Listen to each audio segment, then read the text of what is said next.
Hello बच्चों। तो कैसे हैं आप लोग। फिर से आप सभी का स्वागत है आपके अपने मास्टर जी का ऑनलाइन क्लास में। तो चलिए आज हम लोगों को क्या पढ़ना है। आज हम लोग पढ़ेंगे आपका इक्विवेलेंट फ्रैक्शन।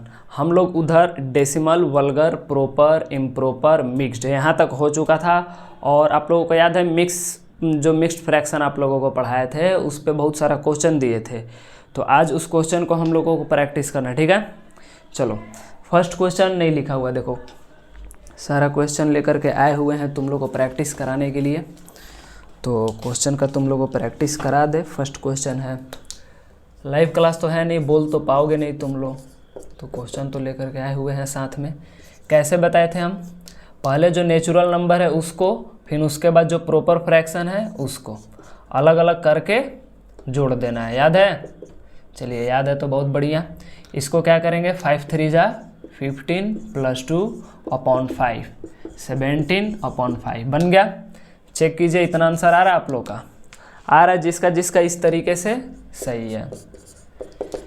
आ रहा है, अगर आ रहा है तब इसका मतलब आप लोग अच्छे से पढ़ाई किए हुए हैं, समझ में आ रहा था आप लोगों को क्लास।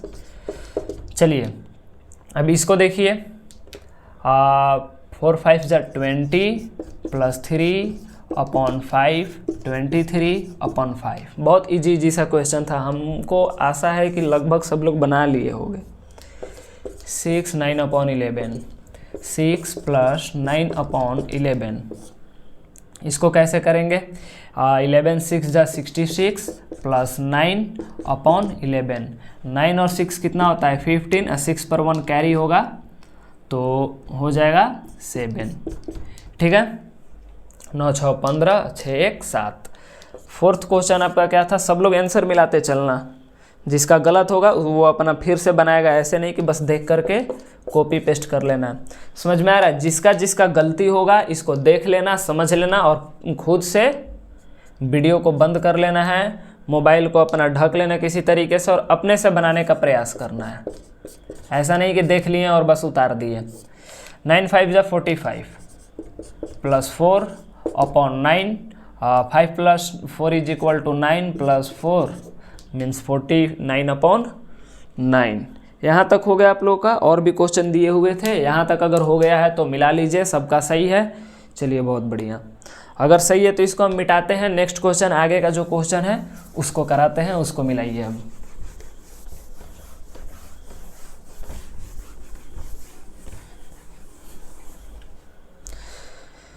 नेक्स्ट है आपका 6 × 2/7। इसको कैसे बताए थे, 6 + 2/7 6 7 जा 42 + 2/7 4 2 2 कितना होता है 4 4/7।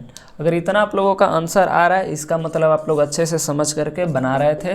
अगर जिन लोगों का नहीं आया है फिर से बता रहे हैं, समझ लीजिए। Natural number plus proper fraction दोनों को जोड़ देंगे तो 7 10 जा पता है 70 होता है, +3/10 73/10, ये आपका इम्प्रॉपर फ्रैक्शन में चेंज हो गया। तो टोटल 6 क्वेश्चन दिए थे जिसमें कि आपको क्या करना था, चेंज इनटू इम्प्रॉपर फ्रैक्शन। जितना भी मिक्स्ड फ्रैक्शन था उसको इम्प्रॉपर फ्रैक्शन में चेंज करना था। अब क्या करना है, इम्प्रॉपर फ्रैक्शन था और अब इम्प्रॉपर फ्रैक्शन को मिक्स फ्रैक्शन में चेंज करना है, तो इसको इरेज कर दे। चलिए कर देते हैं। अगर क्लास अच्छे से समझ में आ रहा है आप लोग को तो ज़रूर वीडियो को लाइक किया कीजिए और दोस्तों के साथ शेयर कीजिए, वो भी आपके साथ पढ़ाई कर सके। चलिए देखिए, चेंज इनटू मिक्स्ड फ्रैक्शन, याद है मिक्स्ड फ्रैक्शन भी आप लोगों को साथ में बता रहे थे कैसे इम्प्रॉपर से मिक्स फ्रैक्शन में चेंज करना है कि नहीं। चलो देखो, फर्स्ट 17/5। अब इसमें आप लोगों को क्या बता रहे थे हम, 5 से 17 में डिवाइड कीजिए। 5 3 जा 15 कितना हो गया 2 2/5 × 3। अब इसको ऐड कीजिएगा, 5 3 जा 15 + 2 = 17/5। वापस से वहीं आ जाएंगे हम लोग। चलिए ये सब चीज़ हम बताए हुए थे। नेक्स्ट आपका क्वेश्चन है 14/3। नेक्स्ट क्वेश्चन कितना है 14/3। इसमें क्या करना है आपको 3 से 14 में डिवाइड करना है। 3 चौका 12, कितना रिमाइंडर बच गया आपका 2, इसका मतलब 2/3 इंटू में 4 हो जाएगा। चलिए बहुत बढ़िया। नेक्स्ट 3 नंबर आपका क्वेश्चन क्या है, 3 नंबर क्वेश्चन है 17/7। समझ में आ रहा है ना अच्छे से समझते चलिए और आप लोग अपना आंसर मिलाते चलिए, किसका किसका सही है किसका किसका गलत है। अगर गलत होगा तो आपको सुधार लेना है। चलिए अब इसमें क्या करना है, 7 से 17 में डिवाइड कीजिए। 7 2 जा 14, कितना कैरी बच गया 3, 3/7 इंटू में 2 इंटू 3/7। समझ में आ गया। इस तरीके से मिलाते चलिए, आप लोगों का सही हो रहा है या नहीं हो रहा है। कमेंट में ज़रूर बताइएगा किसका टोटल कितना सही हुआ और किसका कितना गलत हुआ।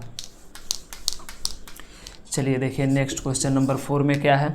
क्वेश्चन नंबर 4 में है 49/13। 49/13, 13 से 49 में डिवाइड कीजिएगा तो 13 3 जा कितना होता है 39 होता है, 0 1।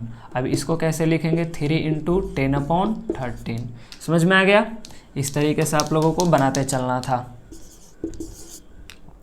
चलो उसके बाद देखो क्वेश्चन नंबर 5 में क्या है। क्वेश्चन नंबर 5 में है 79/15। इसको ध्यान से देख लो। 15 से 79 में डिवाइड करना है। कितना में डिवाइड करना है 79 में।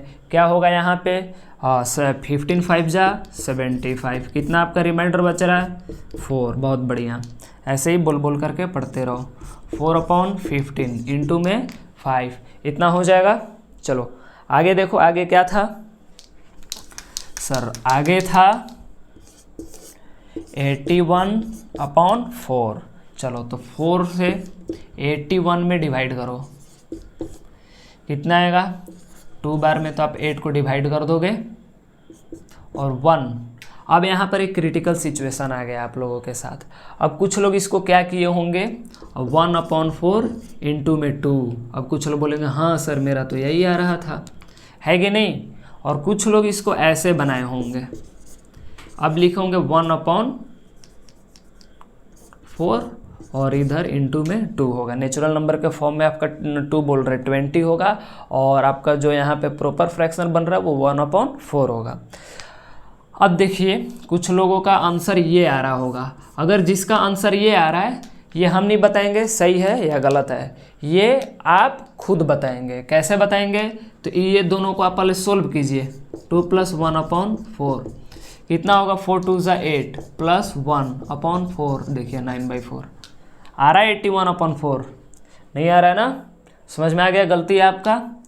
अब चलो आप क्या करो 20 इंटू 1/4। अब इसको सोल्व करो, आ जाओ। 20 + 1/4, 24 जा कितना होता है 80 प्लस 1। अब देखो इसको ऐड करो 80 + 1 सर आ तो गया आंसर 81/4 आ रहा है। इसका मतलब यहाँ पर हम लोग क्या किए हुए हैं, आपको यहाँ पे डिवाइड समझना है। पहले तो 4 2 जा 8 आ गया जो कि आप अच्छे से इसको कटा देते हैं और 1 तो 1 ऐसे रिमाइंडर हम लोग नहीं लिख देते हैं। यहाँ पे क्या करते हैं हम लोग 4 को 0 से मल्टीप्लाई करते हैं। 4 के टेबल में अगर 0 से हम लोग मल्टीप्लाई करें तो 0 आ जाएगा, है कि नहीं। 4 को अगर 1 से मल्टीप्लाई करें तो 4 आता है, 4 को अगर 2 से मल्टीप्लाई करें तो 8 आता है कि नहीं। तो 4 1 जा 4, 4 2 जा 8, लेकिन 4 इंटू 0 करते हैं तो 0 आएगा। तो जब 0 बार में 4 को अगर हम लोग मल्टीप्लाई करें तो क्या आ जाएगा 0 आ जाएगा और यहाँ पे रिमाइंडर 1 हो जाएगा। समझ में आया ये। चलो बहुत बढ़िया। तो इसको कैसे लिखोगे 20 इंटू 1/4। चलिए बहुत बढ़िया हो गया, टोटल क्वेश्चन खत्म। एक लास्ट क्वेश्चन है, इसको भी हम लोग मिला लें कितना आ रहा है। चलो देखो क्वेश्चन नंबर 7 क्वेश्चन आपका क्या है 43/7। इस क्वेश्चन का आंसर तुम लोग खुद कमेंट में बताओ कि किसका कितना आ रहा है, ठीक है। वैसे हम बना देते हैं, नहीं तो कहोगे सर आपसे नहीं बन रहा था। 7 6 जा 42, 1 रिमाइंडर बच गया, ये कट गया 7 6 जा, इसका मतलब 1/7 इंटू में 6, मतलब 6 इंटू 1/7 हो जाएगा आपका, 6 नेचुरल नंबर, 1/7 प्रॉपर फ्रैक्शन हो गया। यहाँ तक क्लियर है। अब हम लोगों को क्या पढ़ना है, अब हम लोग टाइप्स ऑफ फ्रैक्शन में इक्विवेलेंट फ्रैक्शन को बहुत अच्छे से पढ़ेंगे। तो चलिए इक्विवेलेंट फ्रैक्शन हम लोग शुरू करते हैं। कॉपी कलम लेकर के अच्छे से रेडी हो जाइए और अपना नोट्स रेडी करते रहिए और एग्जाम्पल के साथ साथ सब कुछ अपने नोट्स पर उतारते रहिए और अपने बुक से क्वेश्चन प्रैक्टिस करते रहिए।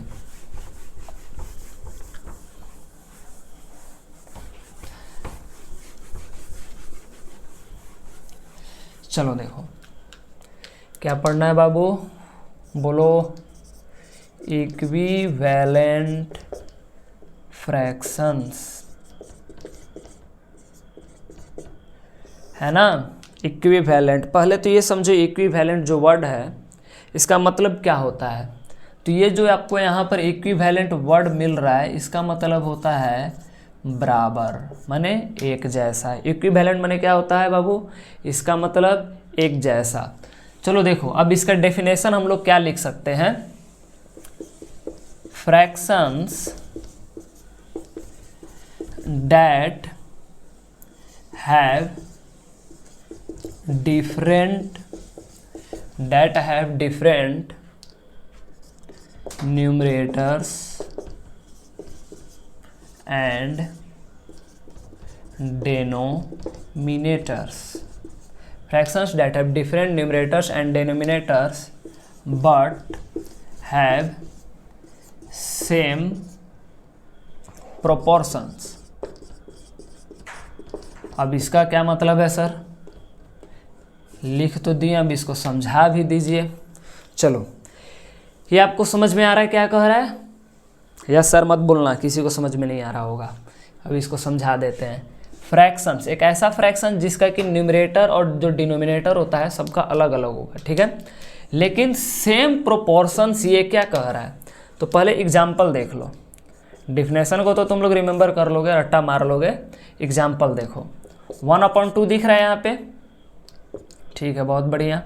2/4 भी दिख रहा होगा, 3/6 भी दिख रहा होगा, 4/8 भी दिख रहा होगा, 5/10 भी दिख रहा होगा। ये चीज़ दिख रहा है, बहुत बढ़िया। अब देखो ऊपर में न्यूमरेटर 1, नीचे में डिनोमिनेटर 2, ऊपर में न्यूमरेटर 2, नीचे में डिनोमिनेटर 4, ऊपर में न्यूमरेटर 3, नीचे में डिनोमिनेटर 6, ऊपर में न्यूमरेटर 4, नीचे में डिनोमिनेटर 8, ऊपर में न्यूमरेटर 5, नीचे में डिनोमिनेटर 10। अब इससे आप एक चीज़ जरूर समझ रहे हैं कि जो न्यूमरेटर है सबका न्यूमरेटर कैसा है, डिफरेंट, और जो नीचे में डिनोमिनेटर है सबका कैसा है, डिफरेंट। तो यही बात मैं बोल रहा था कि न्यूमरेटर एंड डिनोमिनेटर जो होता है वो क्या होगा, डिफरेंट होगा, बट हैव सेम प्रोपोर्शन। अब इसको समझो कि ये सेम प्रोपोर्शन क्या है, 1/2। 2 के टेबल से 2 को डिवाइड करेंगे तो 1 आएगा, 4 को डिवाइड करेंगे 2 आएगा। 3 के टेबल से जब 3 को डिवाइड करेंगे 1, 6 को डिवाइड करेंगे 2, 4 के टेबल से जब 4 को डिवाइड करेंगे तो 1, 8 को डिवाइड करेंगे 2, 5 के टेबल से 5 को डिवाइड करेंगे तो 1, 10 को डिवाइड करेंगे तो 2। अब यहाँ पर एक चीज़ आप क्या देख रहे हो, सब में 1/2 1/2 1/2 यही आ रहा है। इसका मतलब मैं ये कहना चाह रहा था कि अगर फ्रैक्शन इक्विवेलेंट हो तो आपका जो प्रोपोर्शन है ये 1/2 1/2 1/2 1/2 1/2, ये जो प्रोपोर्शनल है सबका सेम होगा। इसलिए यहाँ पर लिखा हुआ है हैव सेम प्रोपोर्शंस या फिर इक्वल प्रोपोर्शंस, है कि नहीं। यहाँ पे इक्वल भी लिख देते हैं, अब लिख दे करके इक्वल प्रोपोर्शंस। अब देखिए यहाँ पर सब इक्वल है एक दूसरे के, सब बराबर हैं, है कि नहीं। ऐसा नहीं है कि ऊपर वाले बराबर नहीं थे, बराबर ऊपर वाले भी थे, बराबर नीचे वाले भी थे, सबका वैल्यू सेम होता है। तो अब इस चीज़ पर बहुत सारा हम लोग क्वेश्चन को बना लेते हैं, आपको इसका प्रैक्टिस हो जाएगा। जो क्लास में क्वेश्चन बनवाते हैं इसको भी आप खुद से बनाइए क्लास ख़त्म करने के बाद, और फिर अलग से जो होमवर्क देंगे वो तो आपको बनाना ही है। चलिए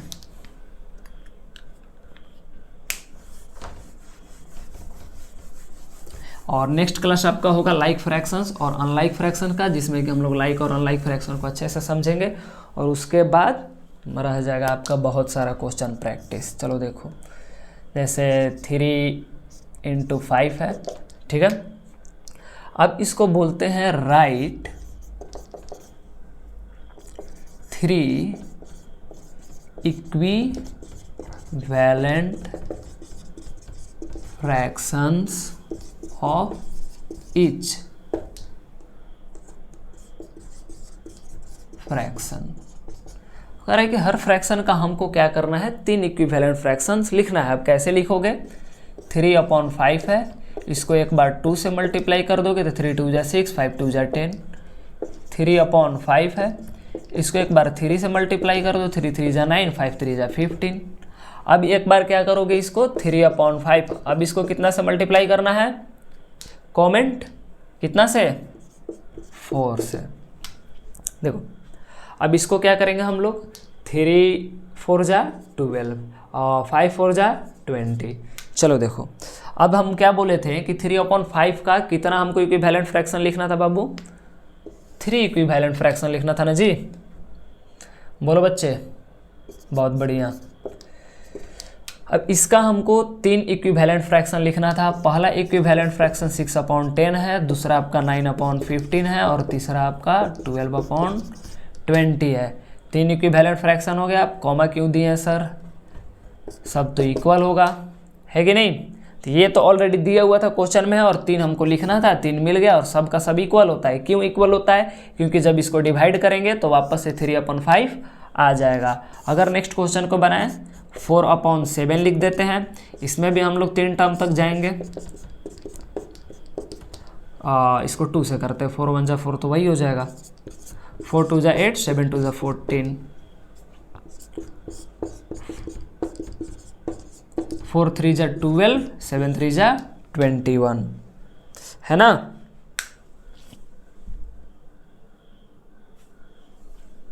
चलो बहुत बढ़िया, क्लास आप लोगों का अच्छे से चल रहा है।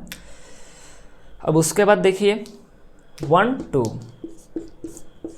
तीसरा इसका इक्विवेलेंट क्या होगा, 4 4 जा 16, 7 4 जा 28, हो गया 3 इक्विवेलेंट फ्रैक्शन लिख दिए हम लोग। 4/7 is equal to 8/14 is equal to 12/21 is equal to 16/28। I think इतना से आप सभी को ये क्लियर हो गया होगा कि इक्विवेलेंट फ्रैक्शन होता क्या है और इसका पूरा जो फंक्शन होता है वो कैसे काम करता है। तो यहाँ तक क्लियर है कि आप लोग इक्विवेलेंट फ्रैक्शन बहुत अच्छे से समझ चुके हैं। अब टाइम हो गया है आपको होमवर्क देने का, और होमवर्क दे देते हैं। इसको आप लोग ज़रूर कॉपी पर लिख लीजिएगा, ये आपको होमवर्क बनाने में बहुत हेल्प करेगा। चलिए इसको मिटा देते हैं।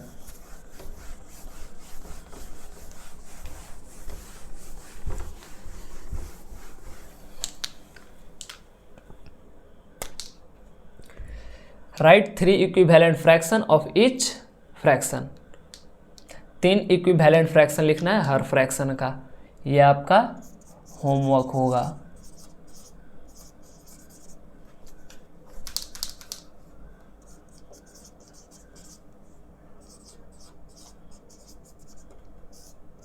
Homework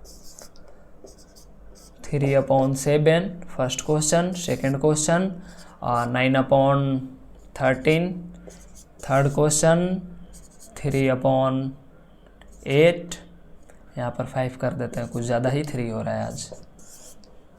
7/13 5 number, 8/9। ये आपका 5 क्वेश्चन है इक्विवेलेंट फ्रैक्शन पर, और हर 5 क्वेश्चन का 3 इक्विवेलेंट फ्रैक्शन लिखना है। पहले तो मल्टीप्लाई कीजिएगा, मल्टीप्लाई करने के बाद आपका इक्विवेलेंट फ्रैक्शन आ जाएगा। फिर उसके बाद ये ऐसे लिख करके जो इक्वल टू करके आपको बताया गया था, इस ऑर्डर में लास्ट में लिखना बहुत कंपलसरी है। इस ऑर्डर में आपको लिखना जरूरी होता है। फाइनल आंसर इसी को बोलते हैं, ये जो आप कर रहे हो वो सोल्यूशन है, फाइनल आंसर आपका यही होगा। तो ऐसे ज़रूर करना है। तो बनाने के बाद इस ऑर्डर में आप ज़रूर लिखिएगा। चलिए तो आज का क्लास हम लोग ख़त्म करते हैं। चलिए तो आज आप लोग आए, आज के क्लास को अटेंड किए, अच्छे से समझें, अच्छे से आज के क्लास को किए। आप लोग होमवर्क भी बनाए होंगे, और जिन लोगों का होमवर्क छूट गया होगा उसको छोड़िए मत, ज़रूर बनाइए। होमवर्क कंप्लीट करना बहुत ज़रूरी है। तो ऑल द वेरी बेस्ट। ऐसे ही पढ़ते रहिए, क्लास को एंजॉय करते रहिए। जय हिंद।